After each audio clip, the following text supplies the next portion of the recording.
Hi, I'm Jen, and I do things. And the thing that I am doing today is updating you on my family's move from the east coast of the US to Vancouver Island in British Columbia and kind of where we're at emotionally because it's been an emotional week.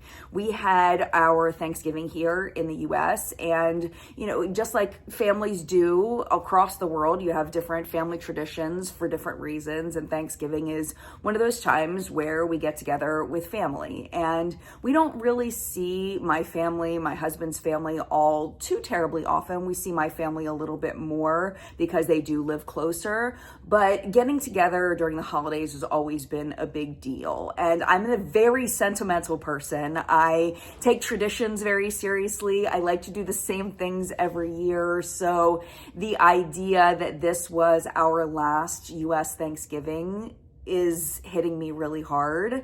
I mentioned it to my mom in my kitchen, and I felt bad because I shouldn't have said that because it started to make her kind of emotional. Yes, of course we can fly back for Thanksgiving, but you all know how travel is around the holidays. It's just a mess. It's very expensive. The airports are packed. Flights get canceled. It's a lot. So we don't know if we'll be coming back for Thanksgiving or for Christmas. We'll just have to kind of wait and see. This is definitely the last time that we'll have Thanksgiving in this house. And I did host my family here. We went over to my husband's stepsister's house, which is about an hour away from here, to celebrate with his family. And then we had a Friendsgiving with our friends. So that's our last Friendsgiving at our house. And I really tried to sit in the moments of having everybody together. And I can't say that it didn't, make me emotional thinking about that. And then something happened yesterday that is a huge deal. We've been talking about how because of Bill C-3 making it through Parliament, it's received royal assent. We're just waiting for it to go into force. Because of that, myself and my children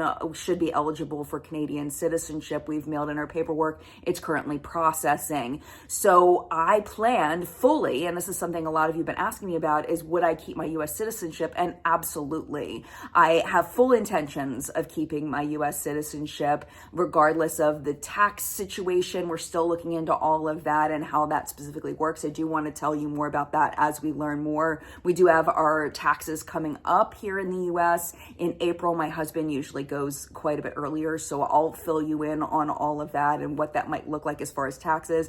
But the citizenship thing is what I want to talk about today, because there is new legislation that is being proposed in the US that would force me to choose between Canadian citizenship and US citizenship if it goes through. Now, this is brand new information. Senator Bernie Moreno, who is a Republican out of Ohio, he introduced legislation just yesterday that would require US citizens who have foreign citizenship to choose between the two countries. It would also require that if a US citizen seeks a foreign citizenship in the future, the person would effectively give up their US citizenship. It's called the Exclusive Citizenship Act of 2025, and it would establish citizens of the United States, quote, shall owe sole and exclusive allegiance to the United States. This is a little bit of text from the bill. It says it's to preserve the integrity of national citizenship. Allegiance to the United States must be undivided, because maintaining foreign citizenship as a U.S. citizen could create conflicts of interest and divided loyalties. So more from the bill. How it works is that it states that no later than a year after the bill is enacted, U.S. citizens who also hold foreign citizenship must submit a written renunciation of their foreign citizenship to the Secretary of State, or a written renunciation to their U.S. citizenship to the Secretary of Homeland Security. And those who fail to timely comply with that requirement shall be deemed to have voluntarily relinquished United States citizenship. And it's wild to me because this is the thing that Bill C-3 corrected in Canada. Now the US is flipping it and making that a thing in the US. Beyond that, if we lost our US citizenship, myself and my children and anybody else that's a dual citizen, if we didn't say anything and just lost our citizenship, or if we renounced it, it says that we would, quote, be appropriately recorded in federal systems and treated as an alien for purposes of the immigration law. So we would have to go through the immigration process in the US all over again if we wanted to move back, which of course is absolutely terrifying because we don't know if we're going to love it in Canada. We really think we will, but how do you really know?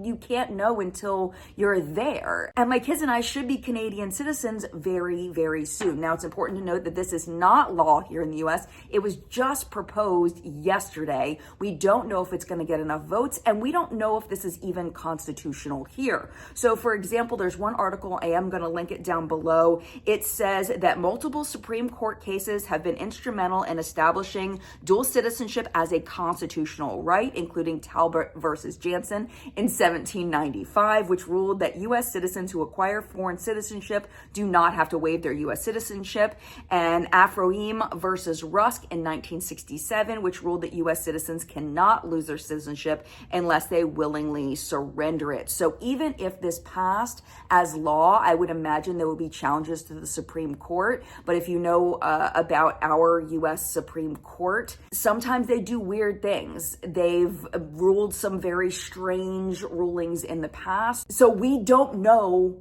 what would happen. And in this move to Canada, we could be sealing our fate to not ever being able to live in the US again. And when I tell you that is absolutely terrifying, that is absolutely terrifying. Because the idea was always, we plan to go to Canada, we plan to live there forever, we plan to be there, but you don't know what you don't know until you realize you don't know it. And what if things don't work out? And that's the other thing that John, my husband, and I have been talking about, is that selling this house. Now, when we got this house, we got it at a wonderful time in 2019, right before the market exploded. It was at the very top of our price range, and the house had been sitting on the market for about a year. They had just dropped the price. We were at the top of our loan amount, and we said to the sellers, look, we really, really want this house, but this is our absolute maximum. They ended up selling us the house because they had already purchased another house. There was no other interest in it, and we got it for a really good deal. It was still ridiculously expensive, but it was a much better deal because we were in that situation. Now, if we sell this house, there's no way we will ever be able to live in this neighborhood ever again or anywhere close, because the market has gotten just ridiculous in this area. And just overall, houses are so expensive in the state of Maryland. Just unless you go out into the country where we do not want to live, we would want to live in the Baltimore, DC areas, because that's where we're comfortable politically and just family wise and everything. But houses here are really expensive. So we don't know if we would even be able to move back to this area financially if we sell our house. So this is becoming a more permanent decision whether we want it to be or not. And we do still have family here. My parents are still here. My dad is applying for his Canadian citizenship, but they don't know if they even want to move. It's like, oh my God, it's just a lot. It's a lot of stress and a lot of, we don't know what's going to happen. The other thing is that we don't know as far as where we're going to move. A lot of you have asked me, where are you going to move once you move to Vancouver Island? We don't know. We're hoping to move somewhere close to Camosun and UVic, because that's where my husband and my oldest are going to be going to school. So somewhere in that area. We are aware that it's very expensive there, and we've looked at rents in the past as far as renting in the area, and we do think that it is within our budget from what we've seen. But the market has completely dried up over the last month or two, and I would love to ask you if that's typical, because I do feel like that's the way here, where our real estate estate market really dries up in the wintertime and then it starts popping again in the spring. Is that the same in Canada? I would imagine that it is, and that there'll be more houses for rent and for sale once the spring hits. Now, we won't be able to buy a house because we have no credit in Canada. We have basically essentially a perfect credit score here in the US, but that does not transfer over to Canada, so we're going to have to rent. So our plan was to rent until my son is done with high school. He has 3 years left of high school, and then we would decide from there whether we would continue to rent, whether we would buy, whether we would switch neighborhoods, all of that. But we would really like for him to have a stable place to live so that he can, finish up high school at the same high school with the same group of kids and try to give him some kind of stability. Also, being close to Phoenix, going to UVic would be amazing. So that was the plan, but now the market is really dry and it's freaking us out. So I would love to know your thoughts on that and whether you think there will be more availability once the spring hits. Because we don't know the patterns in Canada. We only know the patterns in the US. So overall, it's just a lot of anxiety, a lot of stress over multiple different things. And now this new thing coming in yesterday from this Republican senator from Ohio, and that could possibly be a thing. It's so much. And one thing I really want to stress is that people making this choice, it's a huge deal. And it's not something like people talk about how there'll be an influx of US citizens coming to Canada, taking the resources. And I genuinely don't think that's going to happen because this is a lot. Just overall, even if that bill doesn't become a thing, financially, emotionally, socially, just it's so much to do this that I don't think that it's going to be a massive influx from US citizens going to Canada. I don't think that's going to be a thing. Because I don't know anybody in my personal life that wants to do this. And also that's able to do this because of the Canadian laws. Very few people are even able to qualify to go over to Canada. Your immigration laws are actually pretty tight and pretty solid. And I know I'm going to get some pushback on that.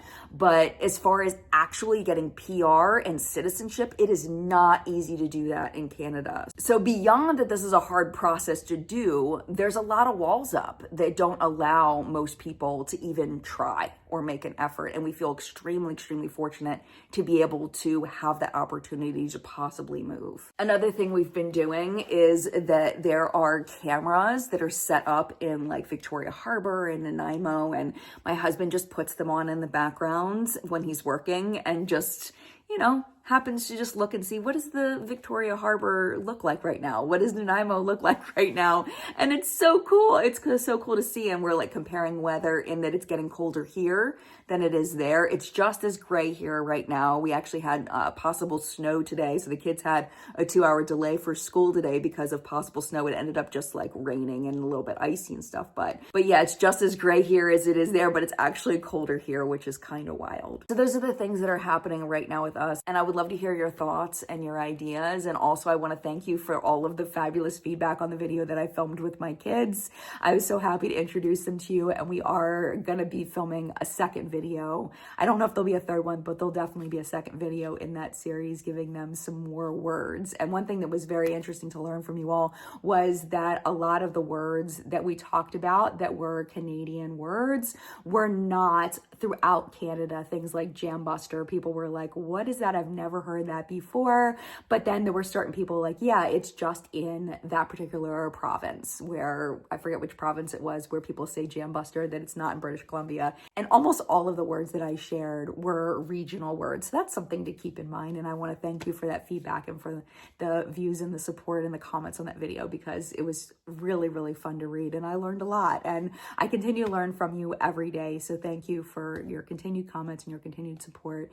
And I want to thank you for watching this video, and I hope you continue to be happy and healthy and safe, and I will see you in a video very soon. Bye.